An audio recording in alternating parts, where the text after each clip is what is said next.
It is time for our week 9 predictions Is it Chase Daniel season? as the last little piece of our little college football appetizer. Your current top 4. Let me know what it is. My number 4, though, this is where it gets a little interesting.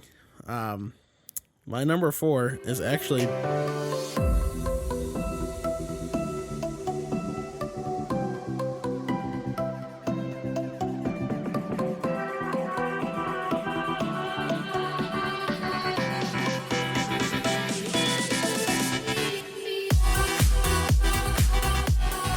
Hello, everyone. Welcome to the WNP podcast. I am your host, Mike Mitchelson. Joining me today, as always, my co-host, Chase Crawshaw. Chase, how are we doing today?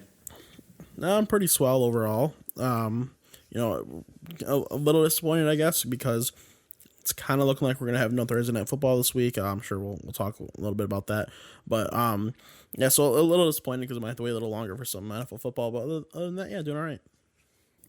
Yeah, that's good. And of course, a lot of stuff's going on in the world right now with the election and everything. Just want to let you all know that this show is specifically sports and only sports. So this is a chance for you to get away from the world. Kind of just let everything just hop off your back. Just relieve some stress. Just sit down, listen to two idiots talk about sports. And, I think we need more of that. We need to de-stress and not really focus about what's going on in the world and, really just have some fun. And that's why Chase and I come on, because we like to have fun. And we hope that maybe we can get a laugh out of you guys too, as well as, me just absolutely destroying Chase when it comes to our football predictions. So That's what it is. exactly. So for today, we're going to do a little bit of college football talk first. We haven't done much this year. I really want to hop into some of the bigger issues around the college football landscape as of right now. That's only going to be 10, 15 minutes worth. Then we're going to do some breaking news with the NFL, talk about what happened at the NFL trade deadline. Just in case you missed it, nothing. But there was a couple trades, so we'll talk about that. And then we got one more segment before our predictions, and we'll leave that segment as a mystery right now. So, Chase, let's first hop into some college football.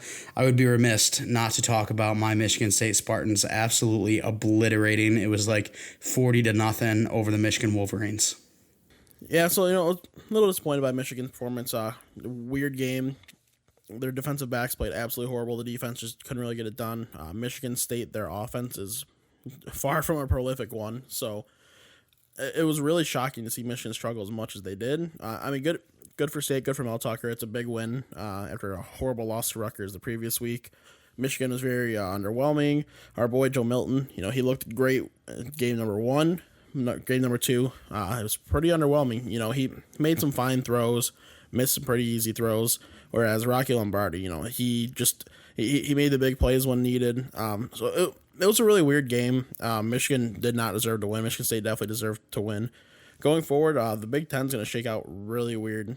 Michigan, they could still win out, could still play in the Big Ten championship, but there's no chance they're beating a team like Ohio State. Yeah, for sure. And the defensive backs of the Wolverines making Rocky Lombardi look that good, that was pretty disgraceful. I'm just happy because obviously my team lost to Rutgers the week before. I predicted a 38-13 loss against the Wolverines, and hey, we pulled it out. So pretty happy about that. Obviously, Michigan State not really going anywhere this year, and for at least a couple years, in my opinion. U of M, could they have a chance? I mean, if they beat OSU, then yeah. But with how they performed against MSU, I'm gonna doubt that very much. But Chase, let's now talk about Wisconsin. Wisconsin, another Big Ten team, a team that we thought was going to be coming out of the Big Ten West for sure. However, due to COVID, they have had to cancel their second game in a row. They're currently 1-0. The ceiling for the amount of games that they can play this year now is down to 6. So if they're 6-0, it's just going to be so hard to put them into the playoffs, wouldn't you think? Yeah, they're really gonna have to prove themselves. Like really show to be a dominant team when they're playing in order to really have that chance. Like it sucks because it's a team that everyone expected to do really well.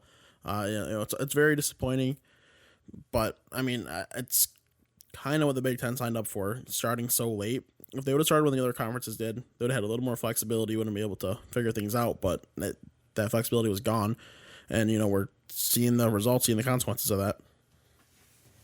Yeah, absolutely. And they still have some big games coming up that, they haven't postponed.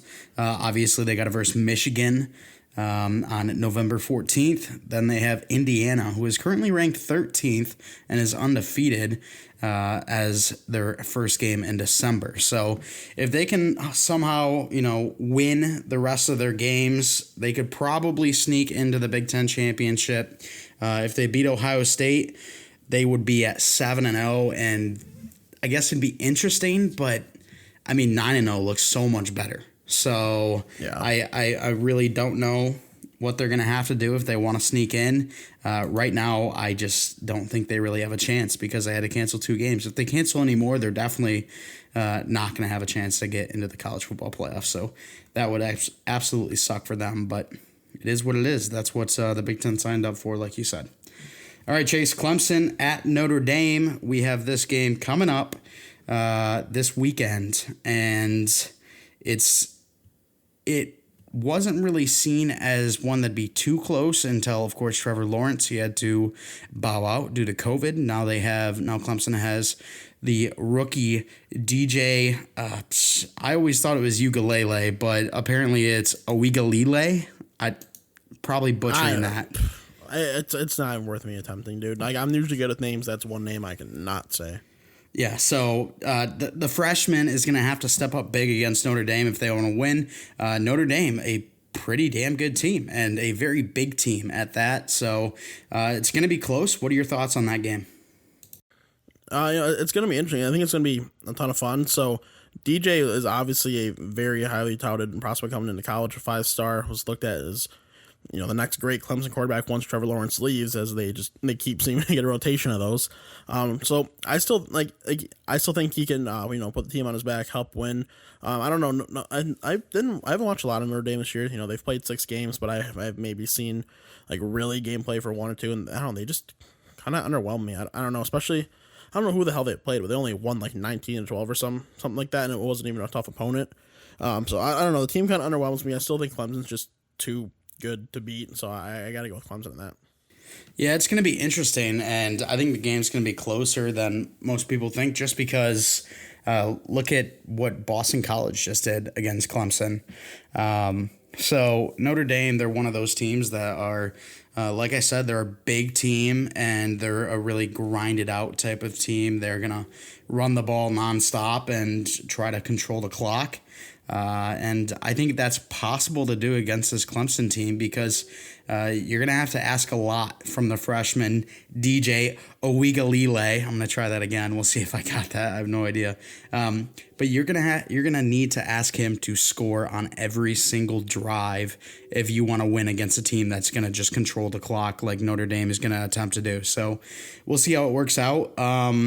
I'm gonna predict an upset. I am. I'm gonna predict an upset. However, I think Clemson gets their revenge in the ACC bowl game, or the championship game, I should say, and then Clemson will make the playoffs. Notre Dame will not. That's my prediction. I just gotta say that I do. It would be a fun prediction to see something like that happen, and if that happens, that means Clemson's still gonna walk right into the college football playoffs. Even if Clemson loses, I still can't imagine them dropping out of the top 4 in the AP poll. So they'll still be in a hell of a spot. Yeah, absolutely. And that's what we're going to get onto now as the last little piece of our little college football appetizer.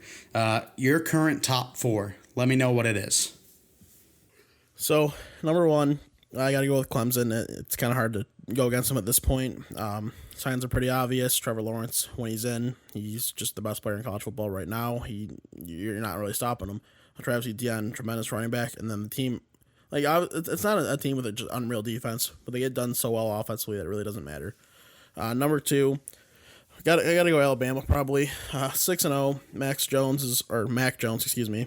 is playing really well, better than I thought he was going to be playing. I don't think he's like an elite transcending talent, but I thought he was going to be at a much lesser level than he is.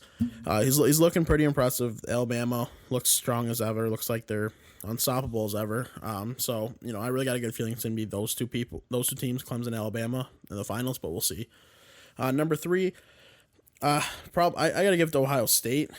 Only 2 games, which is obviously such a small sample size. It's kind of an issue with this COVID year. A couple of teams have such small sample sizes, but they're clearly a really good team.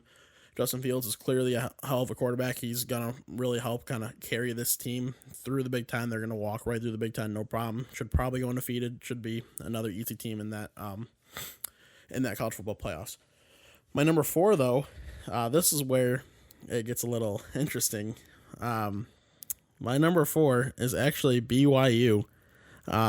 So I don't know how many people are going to agree with that. They're one of, I think it's only them and Clemson are both currently 7-0. BYU has looked utterly unstoppable. The quarterback, Zach Wilson, has just looked transcending. He looks like a true NFL talent quarterback, a true Heisman winning type of quarterback. He's looked really good. He's really put the team on his shoulders. And they got Boise State this coming weekend. It's their hardest competition of the regular season. But if they beat Boise State, who is a fellow ranked team, and they finish undefeated, it's kind of, in my opinion, it's hard to keep them out of the college football playoffs. Yeah, I could see that. I just think that it might be a UCF type scenario. We'll have to obviously see. My top 4, starts off with Alabama. I'm going to go Alabama over Clemson right now, just because as of right now, Clemson doesn't have Trevor Lawrence. Obviously, we expect him to be back for next week, but as of right now, they don't have him. So give me Alabama right now. Mac Jones has been phenomenal, like you said, and some people are even talking, is Mac Jones having a Joe Burrow type season? Could Mac Jones go in the top round of this year's NFL draft? I don't know about that, but he has looked great. Najee Harris leads the college football landscape in rushing touchdowns at 14. He's been absolutely unstoppable when he gets down into that red zone area. I followed that up with Clemson. Big fan of Clemson. DJ, I'll just leave it at DJ, has looked great in his relief appearances when Trevor Lawrence obviously gets benched after putting up like 7 touchdowns a game. And then he also looked good in his only starting appearance. And then, Trevor Lawrence is a beast, so when he comes back, this might change. But as of right now, that's where we're at. My number 3 team, Ohio State. I think that this team could be the best in the nation. Justin Fields is such a dynamic player that I honestly could see them winning the championship this year. And then I really don't want to do it, but I'm going to. I'm going to give it to Georgia just because Georgia has everything they need. They have one loss right now. It's to Alabama. It was a close game for the first 3 quarters, and then it wasn't. But Georgia has everything they need. They've got a good defense. They have really good weapons when it comes to the wide receivers and the running backs. However, they don't have their quarterback right now. Right now, they got Stetson Bennett playing. He is going to put a cap on any team he plays for. So they need to get him out of there. They brought in JT Daniels from USC. So I'm not sure why we haven't seen him yet. He must still be having some injury problems that we're not really hearing about. But I think if you can get JT in there, have him learn the playbook, and I assume he's doing that as of right now. But if you can get JT in there, I think this team could be a sneaky contender for the national championship because they have everything else. So it's a little upsetting having to put a team that already has a loss in my top 4, but I'm going to have to do it. Yeah, I don't think it's a bad pick because I still think Georgia's a great team. Obviously the quarterback's the biggest issue for me.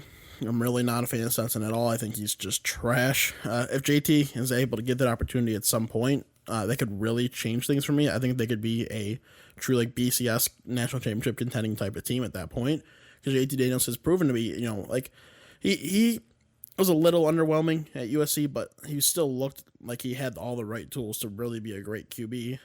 So hopefully we get to see him at some point and can kind of show us what he can do. If not, I can't imagine this team only finishing with one loss. Yeah, and it's kind of crazy because this year, I think a lot of Georgia fans had a lot of hope because a lot of people thought Jake Fromm was similar to Stetson Bennett, obviously a higher level, but similar in the fact where he put a cap on this Georgia team. And they were thinking, oh man, Jamie Newman's coming in and JT Daniels is coming in, two quarterbacks that are dynamic and could really do a lot of good for this Bulldogs team. However, Newman obviously opted out. JT Daniels, haven't seen him in a game yet. So very shocking that Georgia, who looked to be so promising with two great quarterbacks in their system, are currently starting a walk-on Stetson Bennett. I really, I don't know why Jamie Newman opted out, unless he has health issues that like really are concerning because of COVID. I get that, but like he's a guy that if he would have come to Georgia and played well, he would have cemented himself as a first-round pick. Now I don't know where he goes in the draft, dude. He played at Wake Forest and he did like good, not anything just amazing to warrant a first-round pick from a smaller school like that. Whereas if he went to Georgia, played well, helped the team win, then yeah, he'd be a lock. So he really hurt himself, hurt his draft stock. He's going to be at best a middle round guy, maybe even lower because of it. I don't know. It makes no sense to me. He wasn't like Trey Lance. He wasn't putting up stupendous numbers at Wake Forest, and this was his chance to really do something big, and he opted out. So we'll see what happens, but it's not the smartest idea. I'd have to agree with you. No. All right, Chase, let's now move on to some NFL talk. We got to start with some breaking news, obviously. COVID, something that has really struck the whole world, a global pandemic, so obviously. But you were mentioning it earlier on in the episode. We might not see a Thursday night game because San Francisco, they've had a couple of cases recently. Yeah, I mean, left and right, every time I check my phone, I feel like, oh, this player's on the COVID list, this player's on the COVID list. I just saw that Trent Williams and Ren Ayuk were added to the COVID list after Kendrick Bourne was originally put on there. And even if the 49ers were to play Thursday or play this weekend, if all those guys don't play, they're also not going to have, Raheem Mostert. They're not going to have Tevin Coleman because that guy just loves being injured. This team is, of course, not Jimmy G as well. He was put on IR. This team is just decimated. Yeah, I feel bad for him. Once Jimmy G went on IR, I think the number was $80 million of cap just sitting useless on the IR. Like, that's brutal. Yeah, absolutely. And George Kittle's out now too with his injury. So it's true. Just it's a nightmare season for both the 49ers and the Denver Broncos. We've talked about their injury and COVID concerns as well. But yeah, I mean, I think even if they play this week, it's going to be a loss. They've got the Green Bay Packers who should be back healthy with Aaron Jones. He should be able to, rebound now. But we saw A.J. Dillon, a guy that you really like. He's on the COVID list too. So it's really starting to look like the COVID cases in the NFL are starting to get to a spike, and that could be dangerous. Yeah, it really could. And really quick, I just want to talk about A.J. Dillon. Like, I love the guy. You're right. I'm still a big fan of him. I still can't believe he was a second-round pick, dude. I was like, this guy's an awesome 4th, 5th rounder. Come in, just give him a little bit of time to do his thing. You can really use him going in the future. But then the Packers had the draft that they had, second-round pick. At that point, you got to use your second-round pick because otherwise it's wasted value. And they haven't really used him that much, so wasted value. He's a guy that kind of needed to sit anyway. But beside the point, this 49ers team, they're going to struggle against this Packers team if they do play this week. COVID is really just turning the season to a nightmare year. I blame COVID for me only being 4-4 in your league. I should be undefeated right now, but it's Bush League. Yeah, absolutely. And back to your A.J. Dillon point, yeah, I mean, they were without Aaron Jones, and they really decided that they'd give all the work to Jamal Williams instead of A.J. Dillon, so that's unfortunate. But going back to COVID, Matthew Stafford, your quarterback for the Detroit Lions, he has been put on the COVID list as well. How does that affect your Detroit Lions? Oh, I mean, is it Chase Daniel season, David Blau season? I'd rather them play David Blau than Matt Stafford if Stafford's going to be out. Um, but I'd say it's got to be a pretty safe loss, like guaranteeing a loss at this point. They're playing the Vikings. It's a team with a weaker defense. This would be a perfect opportunity for a guy like Matthew Stafford to really kind of exploit that. Even without Kenny Galladay in the lineup, having Marvin Jones and T.J. Hawkinson, your running backs, this could be a prime matchup for this offense. But Stafford's out. The passing game is going to be so average. The running game is going to continue to be just because Adrian Peterson runs the ball. They're definitely going to lose this week. Yeah, it's going to be really unfortunate, too, because Marvin Jones has been very underwhelming, besides, of course, this past week. And then Amendola, I feel like I haven't even heard his name. I know he's out there making some catches, but better than Jones, sure. Overall, that wide receiver room has kind of been a little bit difficult to watch, and now Kenny Galladay, the top guy, goes out with a hip injury. Matthew Stafford, he's out now too. It's really looking like that offense could be absolutely brutal, and this may be the blow to Matt Patricia and Bob Quinn's jobs. So, oh yeah, like I just gotta say, it's possible that this Lions team, I think the roster is decent enough where if they get hot, they could make the playoffs. It's a stretch, obviously, especially coming off of last week's loss, but it's not impossible. But at this point, if Stafford's going to be out any extended time, it's just going to throw things off so much.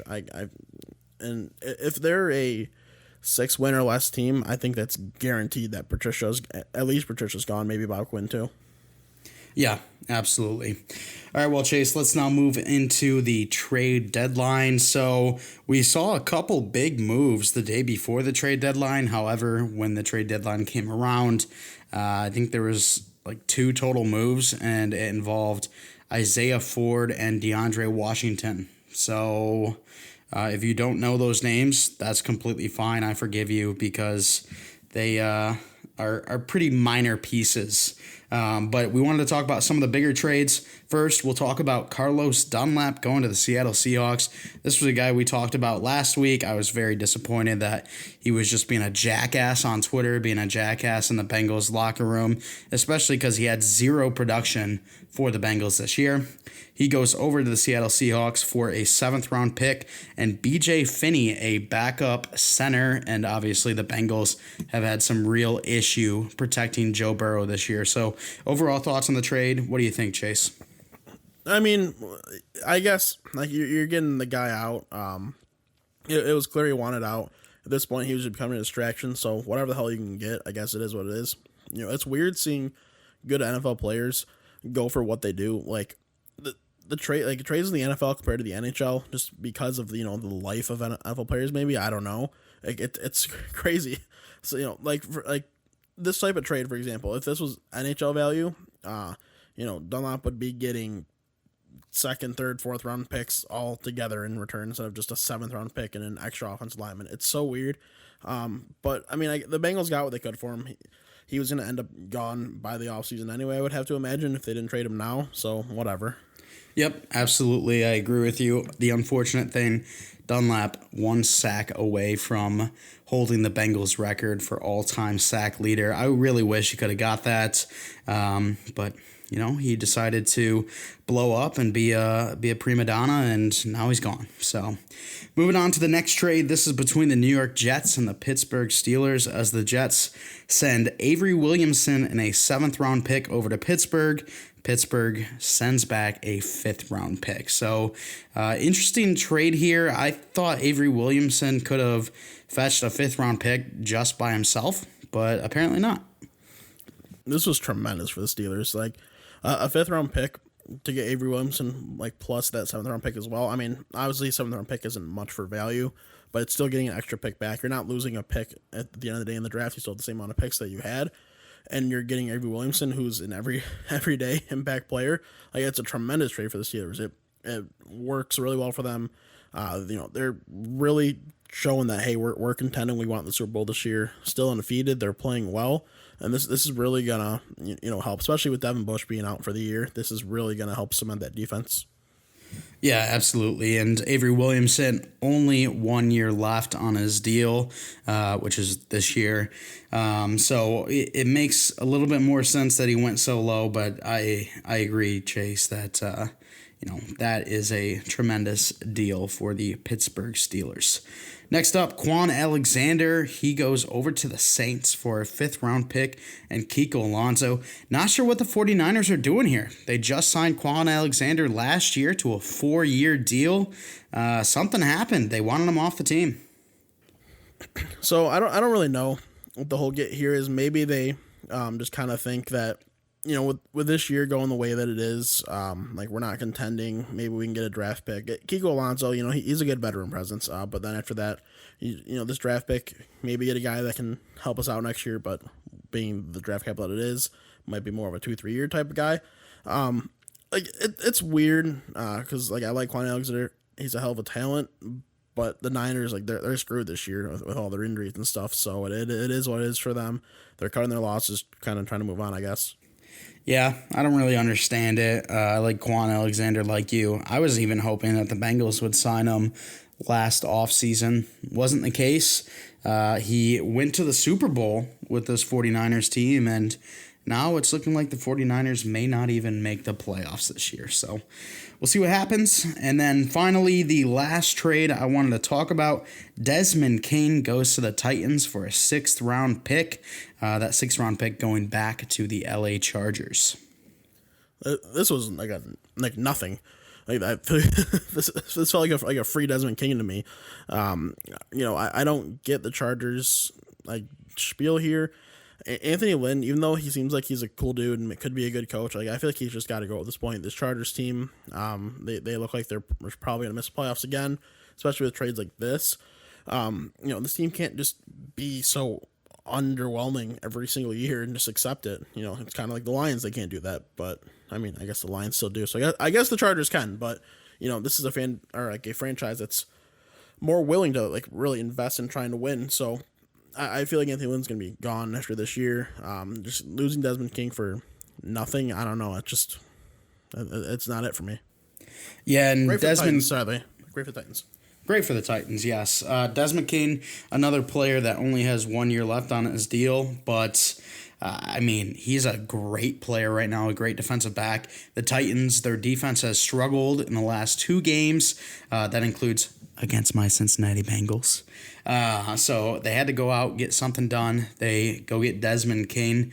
I think they should have went out and looked for pass rusher too, because they brought in Jadeveon Clowney and I think it's Tack McKinley, and they now cut Tack McKinley, and Jadeveon Clowney's done nothing. So some iffy situations on the Titans defense, but being able to bring in Desmond King, definitely a good thing for them. Yeah, 100%. All right, Chase, we now move on to our next secretive segment that we didn't announce at the start of the show. This is going to be a segment where we take a look at all of the not every single one, but most of the good, talented quarterbacks that have been taken in the last 3 drafts, and then you're going to have to decide who you want to start a franchise with. And I've got, I think, 11 names listed here, or maybe 10. You'll have to rank your top 3. All right. So 1, obviously, that's the guy you want to start with. You like the absolute most, and then 3, how you get it. All right, Chase. Here are the quarterbacks. You got Baker Mayfield, Sam Darnold, Josh Allen, Lamar Jackson, Kyler Murray, Daniel Jones, Drew Lock, Joe Burrow, Tua Tagovailoa, and Justin Herbert. Those are your quarterbacks. I was thinking about adding in Dwayne Haskins and Josh Rosen. I know you're a big fan of both of them, but I decided it'd be too easy for you if I added them, so I left them out. So, Chase, let's start off with your number 3, then we'll go to my number 3, and then we'll go down to number 1. So, let's first start off. Give me 3 names that it's an absolute no, crossing off your list immediately. Those 3 no's, that's going to be Baker Mayfield. Why the hell am I drawing a blank on all these names that you just said? I literally had 3 names right in my head, and then I said Baker Mayfield. And let me guess. nothing. Daniel Jones Holy and hell. Drew Lock. Yes, thank you. Oh my God, I don't know why. I just felt like I drove into a brick wall after I said Baker. So Daniel Jones is probably looking like the worst of that bunch right now. He's looking horrible this year. I thought he was going to take a step this year. He disappointed me, and he looks so unrepairably bad. Baker is just going to be nothing but below average his whole career. Like, I think he's pretty much at his ceiling right now, which is not good. And then Drew Lock is just another guy. Like, he's probably the one if I had to choose between those three, he's probably the one I would take at this point. But I still would feel horrible having to start a franchise with him. Yeah, I'd have to agree with you. I think we could see a little bit more out of Locke if he gets healthy as well as his team gets healthy. But right now, it's not looking great. And Daniel Jones and Baker, never been a fan of either. So I'm happily crossing them off as well. But let's now move into the official top three. Your number 3 quarterback that you would start your franchise with, who is it? So I'm just going to spoil it for everybody right now. Josh Allen's not going to be in my top 3. Tough decision because I'm a big Josh Allen guy. Yeah, and my number 3, it was between him and Josh Allen. And just the other day, I retweeted a tweet. It said, retweet for Josh Allen, like for this quarterback. I retweeted for Josh Allen. And you saw me like it? Like, yeah, I didn't see you like it. But I did a little bit of thinking. I just looked back at, like, I know I watched some highlights. I see this, that. And I still really have a lot of faith in Josh Allen. But I think my number 3, Kyler Murray, has the real potential to be a true dynamic quarterback in the league for a long time. I think my 3 guys that I have of the current NFL quarterbacks would be the next true elite top 3, to really step into the league. So I think Kyler could really get it done.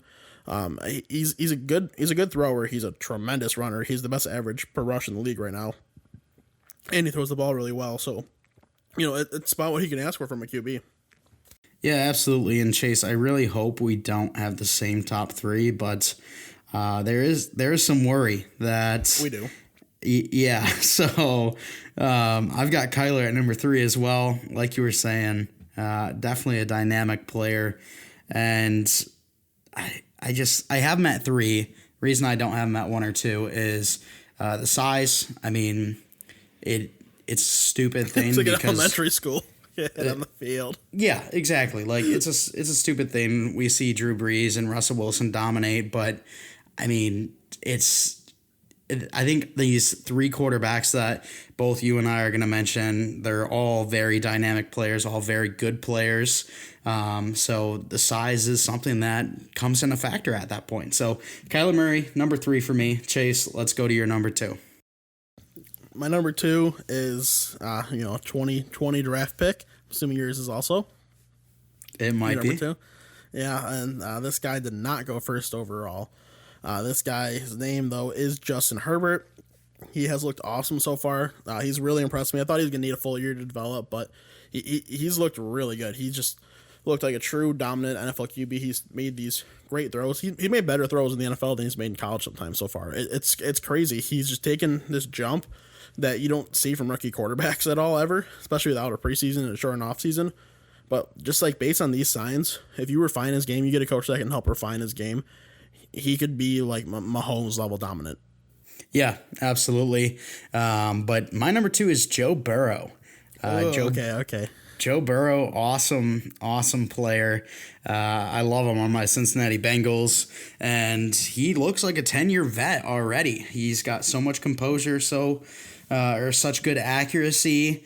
I think the only reason he is my number 2 and maybe not my number 1 is I think his arm strength and his athleticism is around average to slightly above average.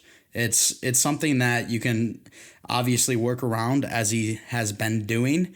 But when I'm looking to create a football player in a lab, and if you listen to the last episode, you know who I'm talking about, then that's going to be my number 1 quarterback. So Chase, let's go to your number 1. So yeah, my number 1 is Joe Burrow. The thing that I really like about Joe Burrow, my favorite thing about him, is his true like poise and confidence in the pocket. He does not get frazzled throwing the ball. You watch him, especially with the Bengals O line being as horrendous as it is. The pocket starts collapsing. He doesn't panic. He doesn't drop. He doesn't like try to scramble every time. He just makes his throw, and it's usually a very accurate throw. He's on pace to shatter rookie numbers from a quarterback. It would not surprise me if he continues on this pace, especially with the game script the Bengals find themselves in many times. But he's looked so poised. He looks, as you said, like a 10-year vet. He looks like he's won 3 MVPs. He looks like he's won a Super Bowl. But he's 23 years old. It's his first season in the NFL. He hasn't done these things yet. He looks like, and I still think he can get better too. I really think he can get better. His arm strength isn't getting much better, which is, as much as I love a strong arm, it's not a necessity as long as he can still drive the ball downfield like very well, and he puts it exactly where it needs to be.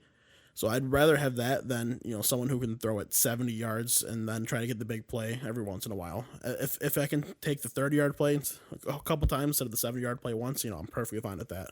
So Burrow, he really looks like this guy that every NFL team could want. When you talk about guys like Kyler and Lamar, for example, you have to kind of build an offense for them. Joe Burrow works in any single offense you throw him into. You just plop him in and good to go. Absolutely. Joe Burrow is an absolute beauty. My number 1, Justin Herbert, who is your number 2. How I look at it is, Chase, you said that Justin Herbert, if he gets the right coaching around him and some coach that will work with him and really refine his game, he could be like a Patrick Mahomes. That's why I got him at number 1. I think Burrow, he's kind of a mix between Brady and Rodgers. I think the athleticism he has is similar to Aaron Rodgers in his prime. And then the mental aspect of the game, obviously similar to a Brady-like player. So the only reason I pick Herbert, a little bit bigger, stronger arm, I think a little bit more athletic, and has looked amazing. So I think these 3 guys you really can't go wrong with. But let me ask for the people. You don't take Josh Allen, who's obviously your love child, but also you and I don't take the reigning MVP. Why is that? Because he's such an underwhelming quarterback. Even like last year, the reason he was so successful throwing the ball, don't get me wrong, Lamar, he does have a strong arm. He has a strong arm. It's just never been accurate, and it's never going to be accurate. It'll be accurate enough to get the job done if he's running the ball well and the defense is playing well. But this year, we've seen him really kind of struggle. Like last year, as I was on track saying before I got distracted, he threw 36 touchdowns, but it's because you didn't know if he was going to just tuck the ball and run or if he was going to throw it. He had so many rushing yards, you kind of just didn't know what to do. Teams couldn't game plan against him, and we saw the result. It's kind of changed a little bit this year. I mean, granted, the Ravens are still rolling, still playing well, but Lamar has been very underwhelming, disappointing. I don't think he's getting any better. He's at his ceiling already, and for like a 3-year-old, 24-year-old, however old he is right now, that's pretty concerning. I enjoy watching him play. He's so much fun to watch. He's a great runner. But in terms of throwing, he's at his ceiling. Yeah, for sure. And I think one of the reasons that I don't have him in my top 3, you mentioned it earlier, and then also Peter Schrager on Good Morning Football, he said it when he was doing a debate between Burrow and Lamar Jackson, is you got to build an offense around Lamar Jackson. For Joe Burrow or Justin Herbert or Kyler Murray, I don't think you have to do that. I think you can put them in any offense and they can make it work. Where Lamar Jackson, I think you do need to build a specific offense around him. So that's why he is not in my top 3. Chase, I'm glad we got the same top 3 so that we can both burn down in flames when people start getting mad that we don't have the reigning MVP in there. But, it is what it is. Cry about it. Last question before we move on to our predictions. If Justin Herbert would have declared for the draft last year, who would have gone, Herbert or Kyler? Because it looked like Herbert was going to go. Then he didn't declare. He said he was going back. And then Kyler picked up steam towards the end. So who do you think would have gone? You think Kyler still would have been first with Cliff coming to the Cardinals? Yeah, I do. Because Cliff, at the beginning of that college football season, he made a statement saying that if I were an NFL head coach or GM, I would take Kyler Murray with the first overall pick. Sure enough, he goes to the NFL team with the first overall pick, and they take Kyler Murray. If Herbert was there, I still think it would have been Murray. Yeah, I agree with you. I think the momentum going towards the draft was too much. It was similar to a Sam Darnold, Baker Mayfield type situation. I think everyone thought Sam Darnold was the better quarterback, but the momentum Baker had towards the end really pushed him over the top. I think the same would have happened with Kyler and Herbert. All right, I said I know that was the last part of this before we get on to predictions, but one more thing, very last. Tua's debut, we saw it. What did you think? He got rocked. Like his first, I think it was his first drop back of the game. He got demolished, fumbled the ball, but like he didn't look too bad. He went in there. I don't think he had the debuts that the other guys had personally. Like Burrow's numbers were underwhelming, but he helped kind of manage that game, help the Bengals kind of do the right things in that game, and then Herbert just lit up the world. But I was happy with what Tua did. I think he's gonna continue going forward, just kind of build on each performance. I still would have been fine if he would have sat the rest of the year because Fitzpatrick was doing well enough, and Tua, and just that injury was so concerning. But I also don't think it's an issue that they're starting him. So going forward, I think he's just going to continue to build on his games. Yeah, absolutely. I wasn't super impressed by his debut, but Brian Flores coached one hell of a game against the Rams. They got the victory. I think Tua can build on it. I don't think that he's going to be able to do what Joe Burrow and Justin Herbert have done this year. No. I think that's going to take at least a year or two for Tua really to start to shine. But I think the one thing that the Dolphins are happy about is when he got lit up by Aaron Donald and Michael Brockers, like you were talking about, he popped right back up. And that's whenever a player's coming off of an injury, especially a player you take fifth overall, you always hold your breath when they first get hit. And they were very happy to see him pop right back up. Oh, yeah. I just find it so funny that Tua, Alex Smith, both of them make their NFL debuts this year. Alex Smith for the first time in a couple years, both against Aaron Donald. Yeah, like why? It makes no sense. It's brutal. It's just brutal for those guys. These two injury-ridden players. Yep. All right. It is time for our Week 9 predictions.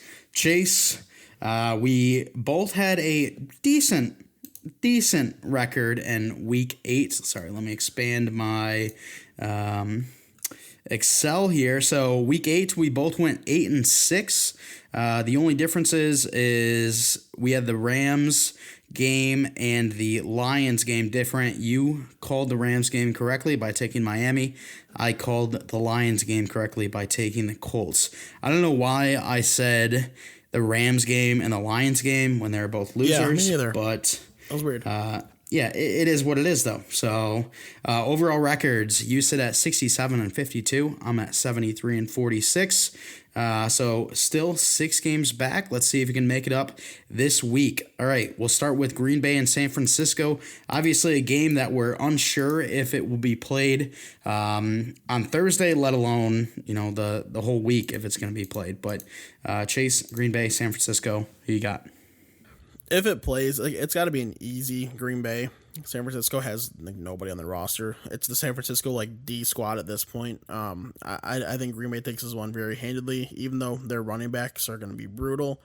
I think they're going to run the balls enough with Tyler Irvin, I think his name is, and Dexter Williams. They're going to run enough, and then Devontae Adams is going to have 16 catches, which is going to be awesome for me. But yeah, the Packers should destroy him. Yep, I've got Green Bay as well. Moving on, the New York Giants at the Washington Football Team. Who you taking? Absolute barn burner of a matchup. This one is the matchup of the millennium. The Washington Football Team is going to go out there and just mollywop the New York Football Giants 16-7. Yeah, I have Washington as well. And let me ask you, did you watch any football Sunday night or Monday night? I said in our predictions that I absolutely would not be watching those games. And based on Twitter, it sounded like I made the right choice because everyone was just complaining about how terrible they were. Yeah, I didn't watch on Sunday. I did watch on Monday a little bit. Or maybe it's the other. No, I watched on Sunday, not on Monday, because I did not watch the Bucs game. But I watched on Sunday because I had fantasy implications on that matchup. Could have given Johnny his first loss of the season in Dynasty, but instead I just get an absolute stinker from Amari Cooper. So I was invested in that game because of the implications, but I just wish I didn't watch it. Yeah, I mean, were you really expecting anything out of Amari? I took CeeDee Lamb out of my lineup because Ben DiNucci, he ain't it, dog. No, he isn't. But like when Ben Nucci, he had one big completion the previous week. It was to Amari Cooper. And if you have to play a single Rams receiver, you're gonna play Rams single Cowboys receiver. You're gonna play Amari Cooper because he's the number one. He's the more talented guy right now. So I was like, it's hard to bench Amari Cooper right now. Ben DiNucci could go out there and have a solid game where Amari Cooper catches a touchdown. I have to take the chance, and it just didn't work. He's not playing for me this week. Nice. All right, moving on. We have Chicago at Tennessee. This one's a little bit of a tough one as Chicago and Tennessee both. Wait, did Chicago lose last week? That's an awesome question. Yeah, they did. They lost to the Saints. Okay, yeah. So Chicago and Tennessee both dropped 2 games in a row. Who you got? Tennessee's the way better team. It's going to be Tennessee winning this matchup. The Bears, they're just still so average. They're really just they're just there. I don't know how they won as many games as they even did in the first place. Nick Foles is horrible. David Montgomery's so disappointing. Their one receiver is Allen Robinson. And then defensively, of course, they're still solid defensively, don't get me wrong. But the Titans they got Derrick Henry. It's a train that's hard to stop. It's going to be the Titans. I don't know what the gap is going to be, but I think the Titans are going to safely win it. Yeah, I've got the Titans too. I think that Nick Foles might actually look somewhat decent in this game because this Titans defense obviously has been pretty bad recently. But yeah, I got to go with the Titans just because, like you're saying, this Bears team is... Okay, honest to God right now, if you took the Bears record and the Bengals record and flip-flopped them and then watched the 2 teams on TV, would you be shocked at all? No, not at all. This Bears team, I think, is outperforming or underperforming their record, and the Bengals are outperforming their record. So, yeah, I'm going the Titans. All right, Detroit at Minnesota. Obviously, Stafford not going to be playing in this game. You mentioned that you had Minnesota a little bit earlier on. You sticking with that? Yeah, it's hard for me to pick Detroit in this, especially as the away team. Like they're going to have to rely heavily on the running game. And Adrian Peterson's going to get like 25 carries for 76 yards if he's lucky. No touchdowns either. It's like I don't know why he still runs the ball so much. Run the ball with DeAndre Swift. He looks so much better when he's on the field. It's so frustrating. Like I like AP. It's cool. It's great that a legend like that's playing for Detroit, and he's looked fine. But when DeAndre Swift has just looked significantly more explosive and more useful, why the hell wouldn't you use him? Yeah, absolutely. I agree with you. I am taking Minnesota as well. Dalvin Cook, absolute huge game last week. I think he could continue that this week against the Lions. Next up, the Carolina Panthers at the Kansas City Chiefs. Your thoughts on this one? I've been going with the Panthers a little bit recently. I can't do that in this one. I got to go with the Chiefs. I just... Like the Panthers could go out there and they could play well, but they're at the end of the day, you don't have a chance to beat the Chiefs as the Panthers. Yep, agree with you on that one. Houston at Jacksonville for the next one. Gardner Minshew not going to be appearing in this game. This is going to be an ugly matchup. This is probably, honestly, might be uglier than Washington and the Giants. Just like these. Like sure, you got Deshaun Watson, but the receivers they have 4 receivers there, and Will Fuller, Randall Cobb, Brandon Cooks, and what's his nuts, Kenny Stills. So like these 4 receivers that just have all been horribly underwhelming. Their tight end game is just brutal. The run game is just meh. David Johnson is just a shell of himself. Obviously, this is just gonna be a really ugly game. You know what? Give me the Jags, I guess. Why not? All right, I like that you changed it up. I'm going with the Houston Texans. Jake Luton versus Deshaun Watson. I'll take Deshaun Watson every day of the week on that one. So yeah, I normally would too, but like we've been the same everything so far. I might as well just do something different in an ugly matchup. Yeah, for sure. It's cool though because coming up, I have 2 predictions that are against the betting odds, I would assume. So let's go here. Baltimore at Indianapolis. Who you taking? I honestly, I kind of want to lean the Colts for some reason, but I don't think I'm going to. I think I'm going to go with the Ravens. Lamar is still just not going to get much done.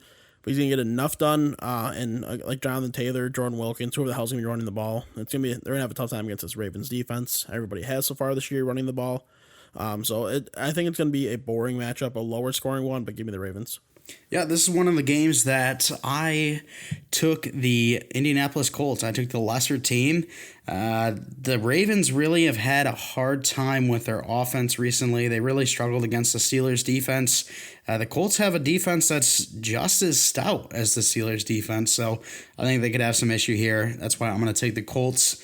Plus, Wilkins, Nyheim Hines have looked great, especially last game. And then if you can get Jonathan Taylor rolling too, that could be a very fun matchup to watch for sure.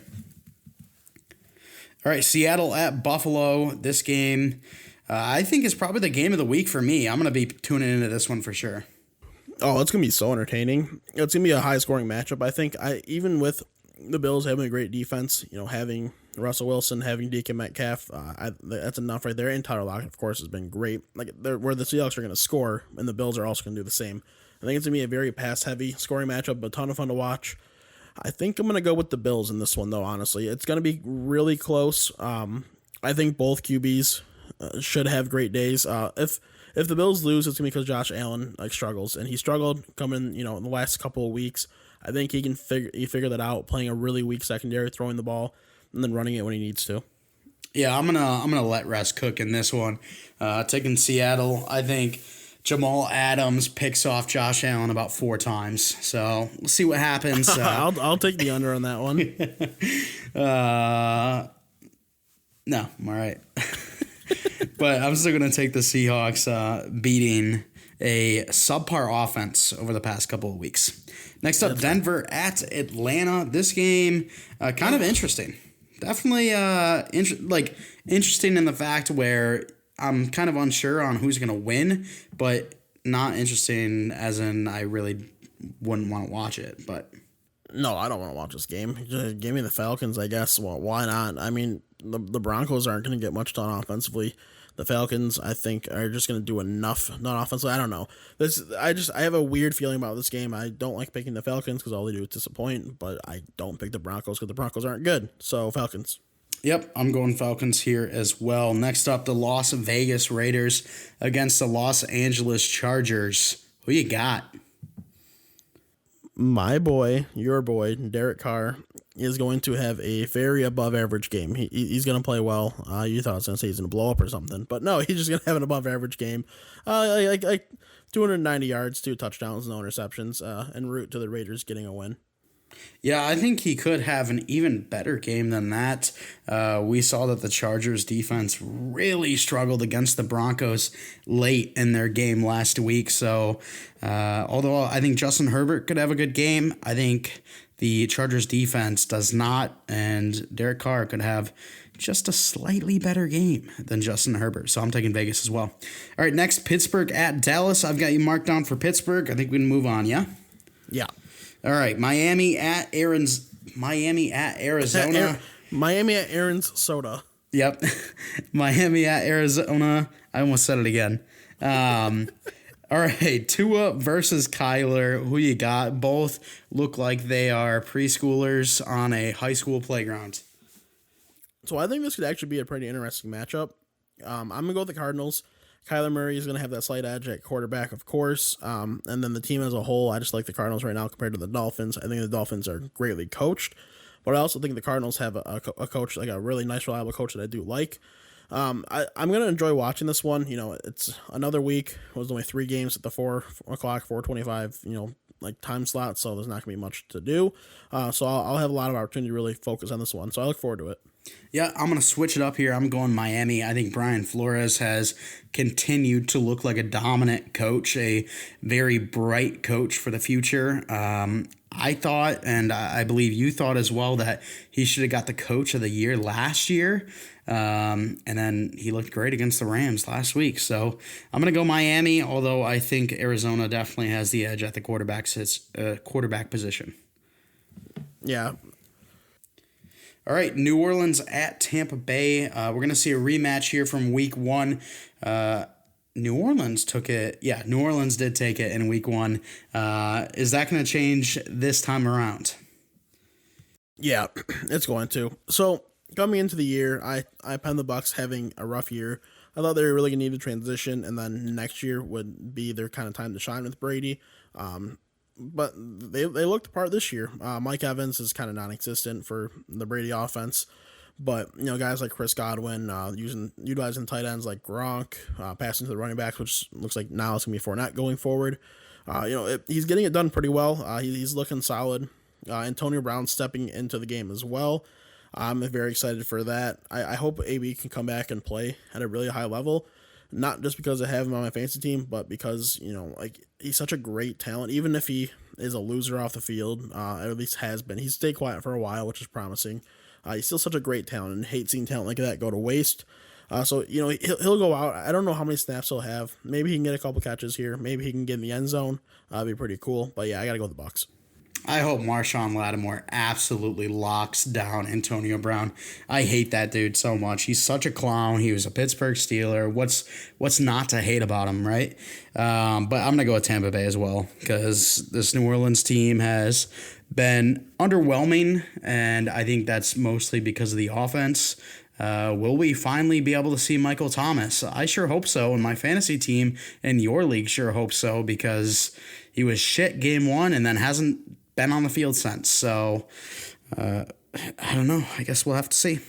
Final game, Monday night, New England at the New York Jets. This game, honestly, I would not be surprised if there's an upset.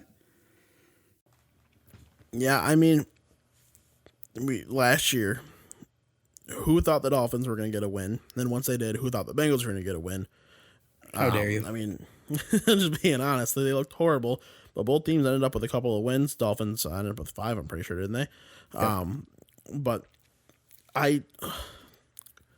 this matchup is not a good Monday night game. Coming into the season, you're like, all right, maybe this could be it. The Jets, they played pretty well last year when Darnold was in the lineup 7-6.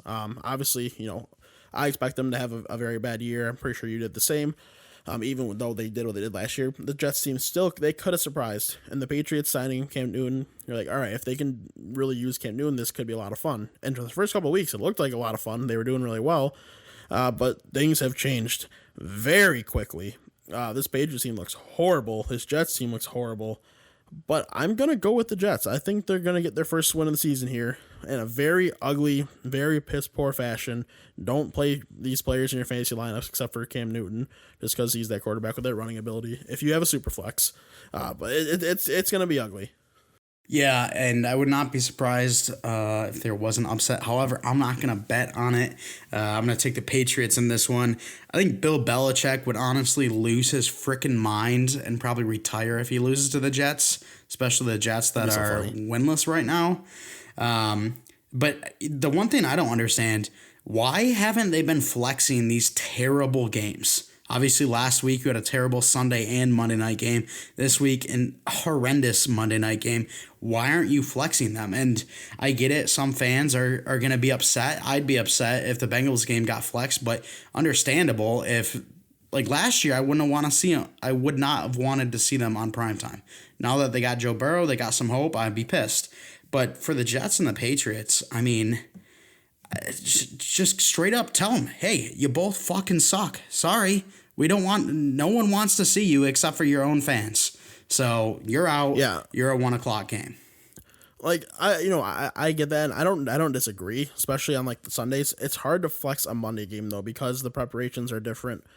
Teams prepare different, and the stadium facilities prepare different. So it's hard to just like, especially in the middle of like if you're 5 days before the weekend, just starting on a Monday, it's hard to just flex a game just that quickly. If you're doing it looking forward ahead a couple of weeks, it's a lot more doable, of course, and in those circumstances to go for it. But like week of, like if they say they're like, it came up today, yeah, we're flexing the game to Sunday instead of Monday, like that's dumb. It just shouldn't work that way. But yeah, they should have had the foresight, especially after the last couple of weeks, to maybe move this around. Yeah, that's exactly what I'm talking about. Understandable not to move it right now, but I mean, we've seen that the Patriots have been shit over the past 3 weeks, and the Jets have been shit their whole season. So I'd like to see some flexes. I haven't looked at the schedule in Week 10 and on for the primetime games, but hopefully we see something if there's some pretty bad matchups. But, we'll have to wait and find out. Want to hear Sunday night, Monday night next week? Sure. So Sunday night we got Ravens Patriots. Depending on how the Patriots look this week, maybe they figure things out and it could be okay. But I'm leaning it's probably not okay, and it's gonna be a horribly boring passing game. And then we got Bears Vikings on Monday, which could be okay actually. Yeah, It's like two decent divisional teams. Yeah, I don't hate those. And with Dalvin Cook going up against the good Bears defense, I don't hate that. And just the sound of Patriots Ravens gets me excited. But then thinking about how bad the Patriots have been recently, it kind of dampers that a little bit. But I think if the Patriots can rebound here against the Jets, that could be a decent game. So no reason to flex those, at least in my mind, unless there's like Kansas City versus Green Bay or something like that. But, I would assume that'd be prime time anyways. So week 10, we have Kansas City versus nobody because they're on bye. Well, there you go. All right, Chase. Well, we had 5 differences this week, so you could make up pretty much the whole difference that we got going on right now in the regular season. If you get all those correct, we will have to keep you guys updated when we come back next week. So that's going to be it for this episode. We want to thank you guys for coming out and giving us a listen. If you would, please give us a like, give us a comment, and hit that subscribe button, as well as ring that bell to turn on notifications. YouTube will let you know whenever our newest episodes are out. If you are listening on a different platform other than YouTube, if you could give us a 5-star rating, we'd really appreciate that. If you want to stay up to date with all that we do, you can follow us on Twitter at WNP Sports Pod. That's again on Twitter at WNP Sports Pod. The rest of our socials, Facebook, Instagram, are also down in the description if you want to check those out as well. So yeah, that's it, guys. Thanks so much for listening. And as always, we're not professionals.